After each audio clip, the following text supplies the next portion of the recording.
So my name is Noel, and I have a 6-year-old kindergartner. He has an intellectual disability and also autism spectrum disorder. And he is in a special day class with kindergartners through second graders. Like everyone else, we have been enduring Zoom for the last year.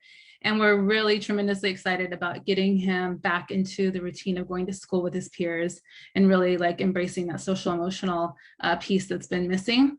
Something that's unique about my son is that he has, oh my goodness, 10 ABA therapy appointments a week, as well as 8 clinic-based and 2 like kind of recreational therapies per week. So in order for to prep us for getting ready to go back to school, it took a lot of work to just clear out his schedule and make it available to go to school from 8:15 to 11:15 with his peers. And he was super excited. We worked on kind of like transitions leading up to it for about a month and a half, and just trying to like break up his routine so that he was kind of feeling a little bit normalized to a different routine every day.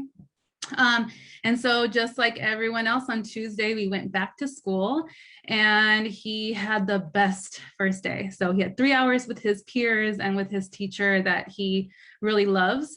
And he came back, he's an emerging oral communicator, and he was saying friends, friends, and also his teacher's name, which is like super special.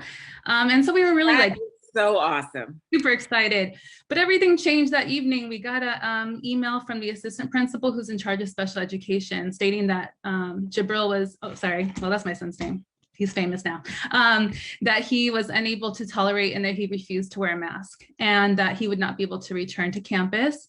But there was a waiver program and a medical doctor could fill out the waiver, and then we would have a meeting. I was heartbroken because I really felt like we had a year to plan this out. If there was a waiver, I should have already known about it. Of course, my doctor would fill it out. He has severe hypotonia, which is a muscle tone. Wearing a mask is a medical risk, but also with ASD, like many other kids, he has a sensory sensitivity that just won't allow him to wear his mask. And so I sent all the forms to the doctor, got him back signed, and was just pretty upset, but I was looking forward to this next meeting. But later in the evening, I received a phone call from the principal, and she stated that she had been in talks with the director of special education for the district, who has actually written this policy. And unfortunately, that even if my son had the medical waiver completed, he could come back to campus, but would have to sit outside by himself or in an adjacent classroom by himself, and would not be able to have contact with his peers. And so my story is like a story of heartbreak. This is our second time trying to go through kindergarten. Last year we were in due process and he didn't have a classroom placement, and so he was in preschool an extra year. This year's kindergarten year was virtual until now, and after 3 hours in his class with his peers on the campus with his typical peers, he is no longer allowed to attend school.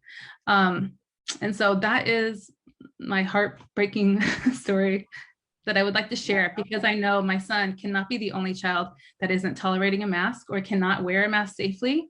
And I just can't understand how this policy is allowed to be in place, because it's blatant discrimination.